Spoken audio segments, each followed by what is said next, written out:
grandfather was my age, he would wear this as a formal way of dress. But, you know, since civilization and progress and everything, and the advent of, you know, the suits and whatnot, we began to use suits in Puerto Rico. That was not very smart, because it's very hot and very humid. This is much more better, or as they say, more better in Hawaii. Now, I would remain with the hat on for the rest of the service, but my wife would have a cap. So, Alva, please come.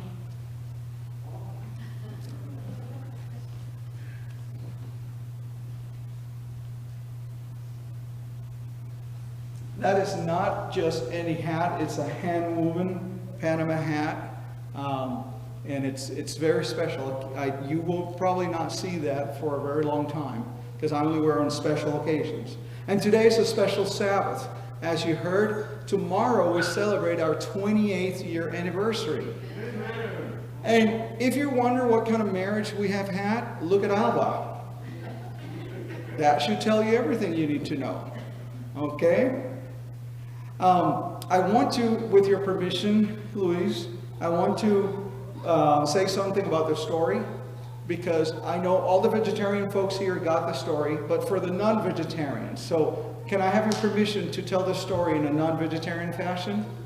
So what Luis was saying, you know, those plants that seem so pretty in the morning, but then you start, later on, they come up with thorns. It's like that piece of cheesecake. So nice, but then you're going to be so fat. So, it is a pleasure for me being here today.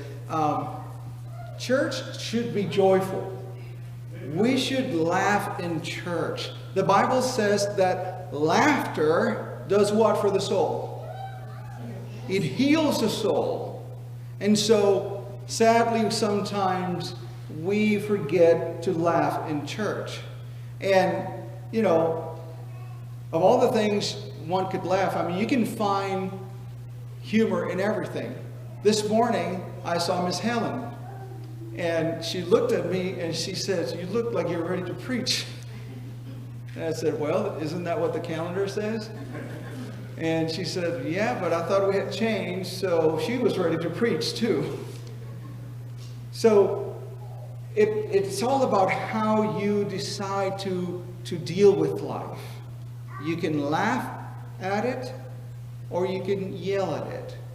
In the end, you're the one who makes that decision. But now, let's open the Word of God and let's go to Matthew chapter 5. As you already know, we've been talking about the Beatitudes, and we're not going to review the Beatitudes. That has already been done. Last time, before Children's Sabbath, Pastor Eliab was talking about the salt and the light and whatnot. And so now we're going to the next section of that passage, verses 17 through 20. Matthew chapter 5, verses 17 through 20. And I'm going to read it again. "Do not think that I have come to destroy the law or the prophets." Stop. Why would Jesus say that? Why would Jesus tell the people listening to him, "Do not think that I came to destroy the law or the prophets"? When you study Jewish history and culture, you would understand that there were some during those times that had the belief that Messiah would come to abolish all the things that enslaved them. And for many, the many laws that they had to deal with on a day-to-day basis were some form of enslavement. You see, when the Israelites left Babylon and they went back to Israel and they rebuilt the city, the Pharisees told themselves, "We will never be slaves again." So what do we have to do? We have to make sure that we're better than our forefathers. We cannot break the laws that they broke. And in order to do that, they began developing laws. So they said, in order to protect that law, we need another law. And then they said, well, in order to protect that law, we need another law. And by the time they were done, what started with the 10 Commandments was now 610 laws. They had laws for everything. And as we say in Puerto Rico, el que hizo la ley hizo la trampa. He who makes the law also decides how to break it. A rough translation. And so one of the laws they said they had was that during the Sabbath, you could only walk certain paces from your home. So what happens when you get to that spot and you reach your space? If you're out of paces, what do? Well, what does the law say? Well, the law says that it's from my home. Well, what constitutes my home? Wherever you have a meal can be considered your home. So what would they do? They would sit down, eat, and guess what? Kind of like the Nintendo games, you get an extra life. Now you get more paces, and you can keep on walking. Which goes to tell you that those laws were useless. Because if you could do that, then what's the point of having it?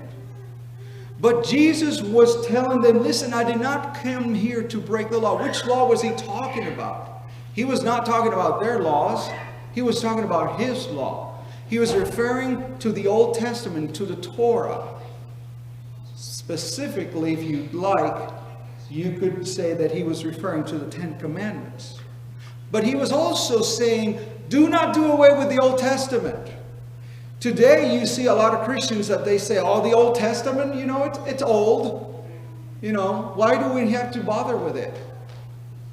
Well, one reason could be its origin. Who created the Old Testament?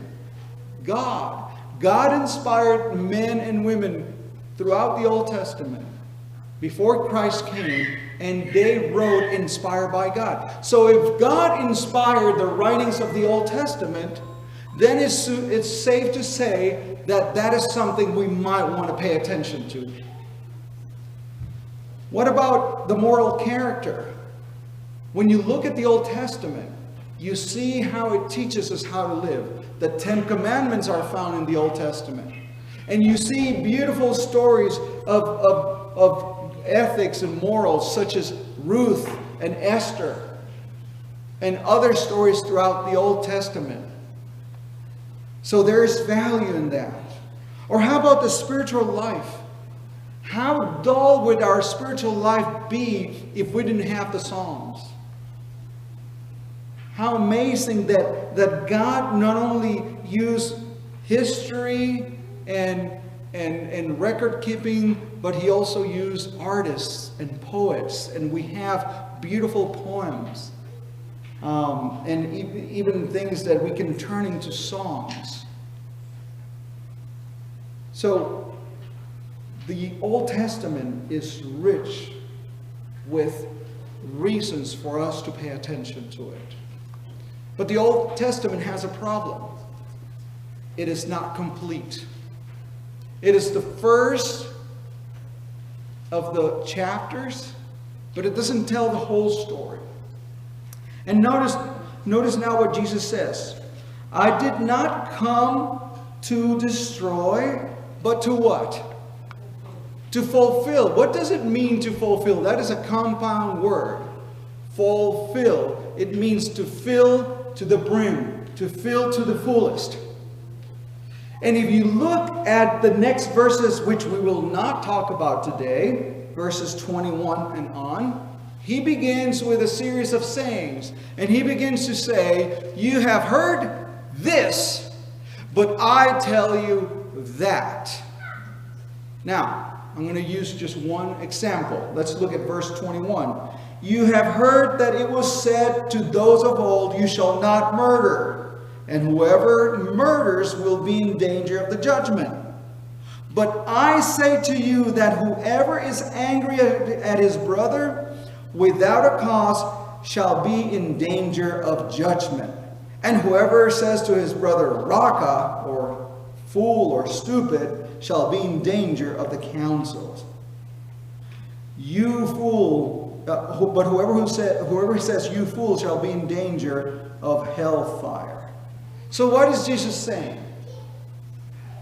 Up until this point, you have looked at the commandments and he says, thou shalt not murder. And you're thinking, I didn't murder that person, but boy, if looks could kill. How often have you looked at someone and you didn't say anything, but you thought it? Every once in a while, I'll be talking with my wife and I'll say something and she said, did you say that? I said, no, but I thought it. Sometimes I say it. That gets me into more trouble.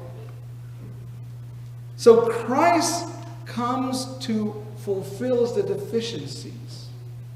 The Old Testament is giving us some guidance, but you have to understand, behind the writings, behind the law, there's a spirit of the law. What is the intent? And sometimes we struggle with that. You see it in trials where the lawyers or someone is saying, the law says that. The prosecutor highlights what the law says, but the defense says, yes, but what is the spirit of the law? And I think about this as I approach stop signs. The law says that I'm supposed to stop, but I'm in the middle of nowhere. There is nobody coming. So I start thinking, what is the intent of the law? What if I just come to the stop, and I stop, and I close my eyes, and then I start going? Could you say that I have fulfilled the law? Yes, I have fulfilled it. The law says that I should stop, and I stopped. But what was the intent of the law? Was the intent of the law that I just simply stop for no reason? No, the intent of the law is that when you come to an intersection, you stop and you look around and see what's happening. One thing you learn quickly once you move to El Paso, just because the light is green doesn't mean you can go. You might want to wait 2 seconds. Because there they go. I'm a motorcycle rider. I don't ever take off once the light is green. You know what I do? It's green. I immediately look to the left or to the right as appropriate, because I want to see, where's that guy? And is he going to run the light today? So you have to understand that there is a law, but there's also the spirit of the law. The Pharisees did not see that. All they saw was a stop sign. I stopped. Did you look both ways? No, but I stopped. I fulfilled the law. And so Jesus was saying, I did not come to destroy the law. I came to fulfill it. I came to give you deeper understanding of what that means. And then look at verse 18. For surely I say to you, till heaven and earth pass away, not one jot or one tittle will pass from the law until it's all fulfilled. So let me ask you a question. When is the law fulfilled? Will there be a point in which we are able to murder other people? Is there a point where it's okay for us to lie? Is that what it means? Because you hear Christians saying, Jesus came and he nailed the law to the cross. Therefore, I don't have to follow the 10 Commandments. I don't have to follow the law. And I say, okay, so that means that your wife can go out and commit adultery. Oh, no. Well, does that mean that I can lie to you? Of course not. Well, I don't understand. You just said Jesus nailed the law to the cross. So you don't have to worry about that because you live in grace. And according to your own, thought process, that would lead me to believe that I am no longer bound by these things, which means I am free to do contrary to that or whatever I please. So what is this fulfillment of the law?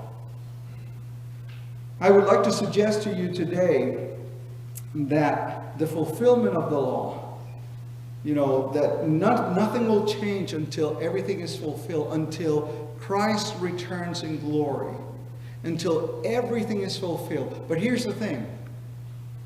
It's not that the law will change. But Jesus' point is that it will never change.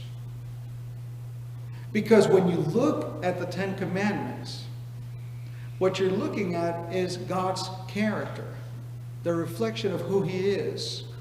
He is a God of love. He is supreme. That's why He says you can't have any other gods above me or besides from me.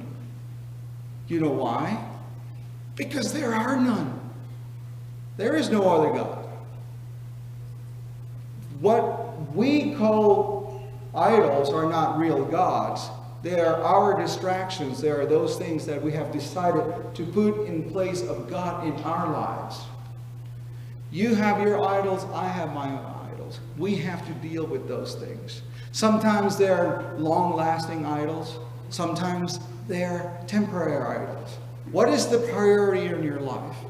What do you find yourself being consumed about that is taking the time that you should spend preparing for a sermon, for instance? This morning, I got the news that the commanding officer here in fortbliss is telling that all federal employees have to wear a mask indoors, inside federal buildings. Up until yesterday, if you were vaccinated, you didn't have to wear the mask. And so I was very frustrated. And I let that be known in our little chat where I chat with my other officers. And immediately that spurred a conversation quick. And I had to say, wait a minute, I can't focus on this right now. I'm preaching today. This is not a topic for today. Tomorrow that might be a fun topic to talk to people with. But today I have to focus on this. So what is taking God's place in your life? Because that, my brothers and sisters, that would be your idol. And as I said earlier, it might be a long-standing idol. It might be your perception of yourself. It might be your standing, your opinions. I don't know, whatever it is. You know it. And the good news, we don't have to share. But we all have to deal with it. So God's law will never change. It will remain forever because it's a reflection of His character. All the way till the end of our lives, we are to fulfill this law. Now, I think it's important that I make one caveat here. Just for some who might be confused.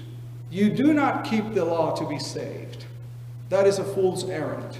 That's what the Pharisees were trying to do. They were trying to keep the law so that they would never be slaves. And in the process, they became enslaved to their own devices. Why do we keep the law? We keep the law because we have been saved. So my keeping of God's law, it's not a requirement for salvation.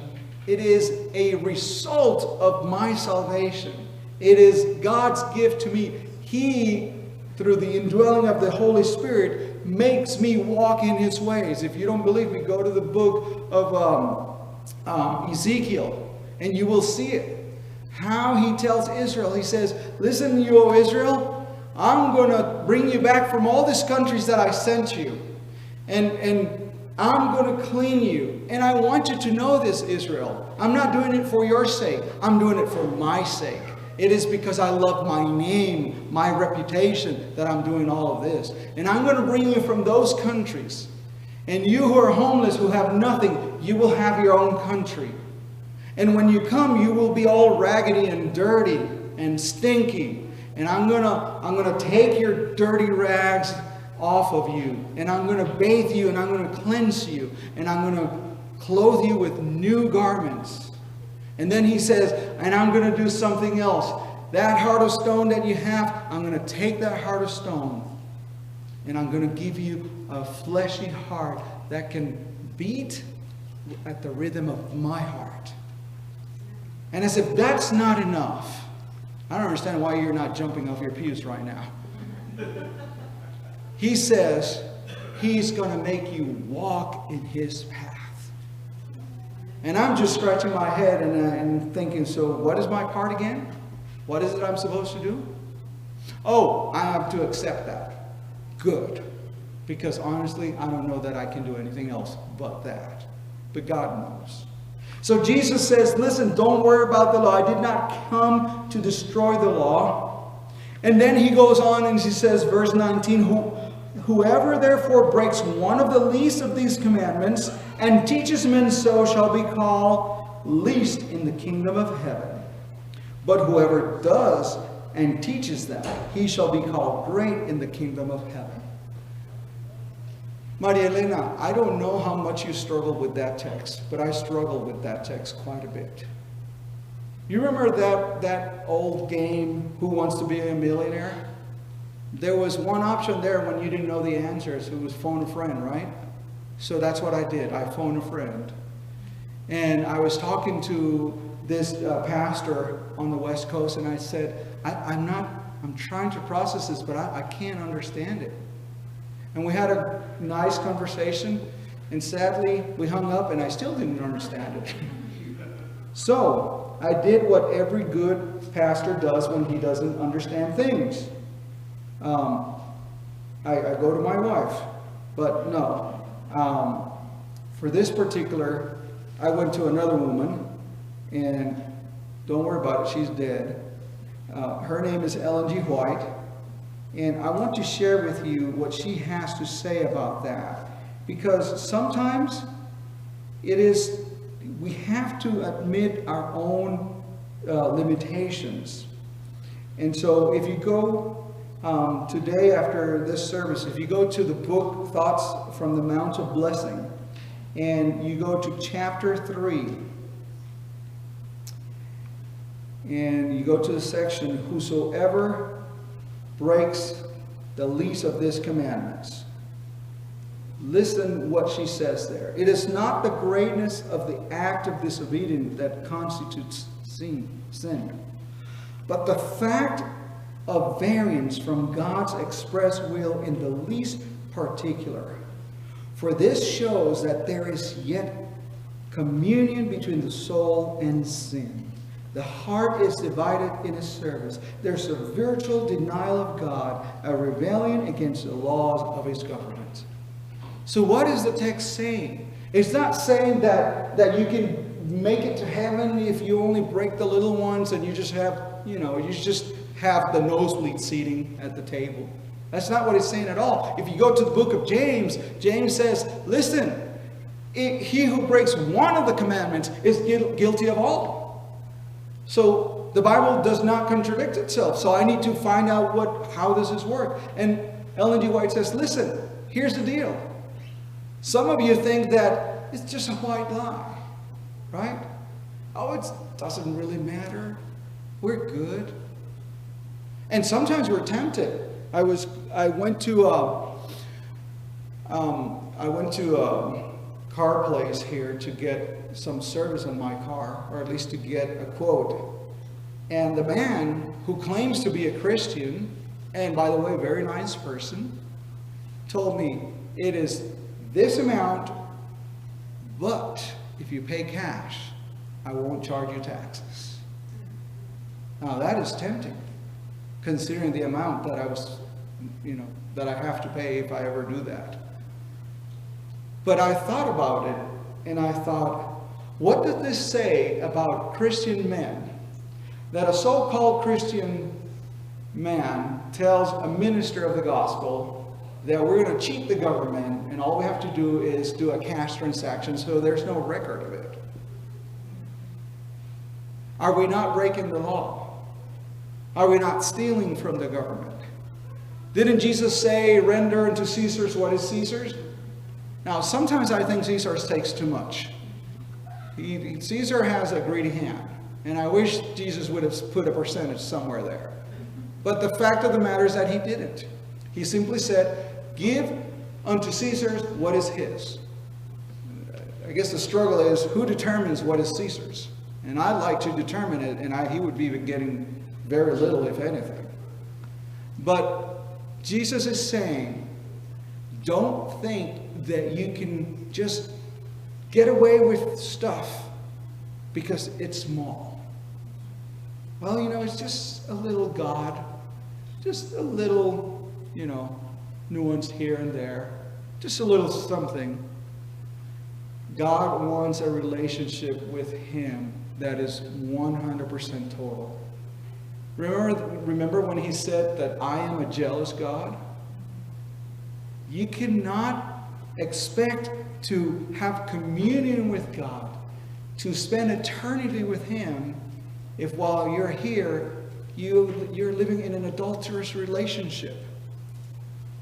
You're having affairs with little things in your life.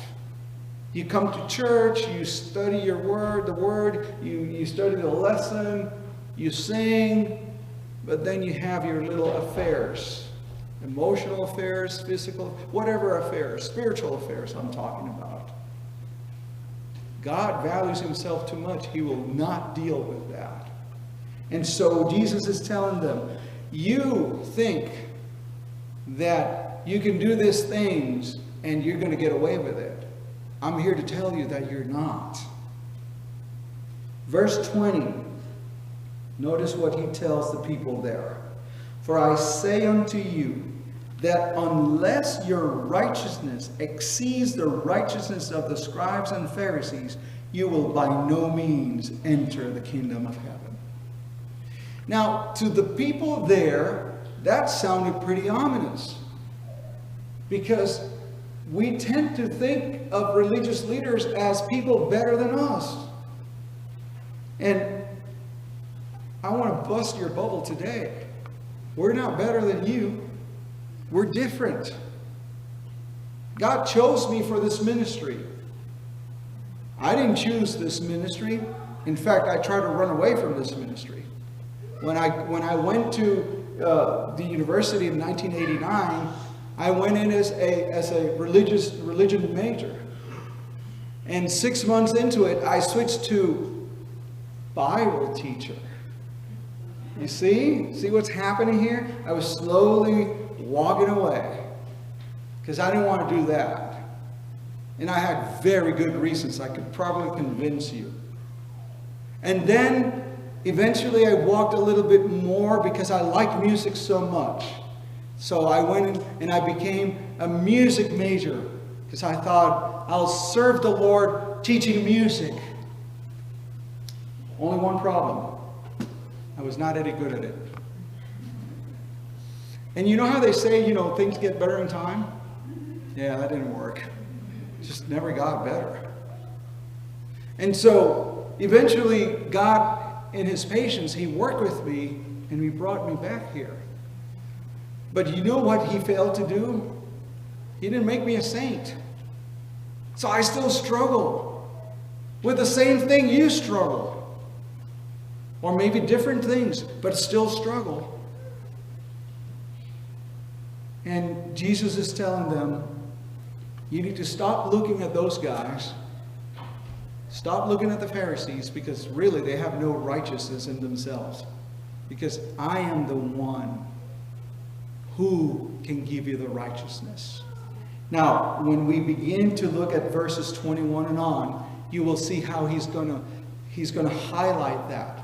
Every one of those sayings, he begins, you have heard it said, but I say unto you. You know what that means? He's making a separation between what you have heard other people say and what I am telling to you, because I am the source of authority.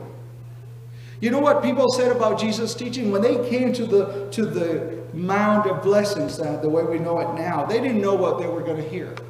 They thought they were going to hear the same old stuff that the Pharisees tell them. Boring stuff, to be quite frankly. But then Jesus began to speak, and he began to say those things that at first didn't make any sense. Blessed are those who mourn. Say what? Where's the blessing in mourning? Blessed are the poor. Seriously? Because I'd much rather be rich. I was talking to somebody And, they were, talking about the beauty of being poor. I said, listen, if given the choice between being poor and suffering, I'd rather be rich. And I'll suffer all you want, but I'll rather be rich. Right? But Jesus is talking in a way that the people said, he doesn't talk like the other folks. This man talks as if he has authority. And you know why? Because he had authority.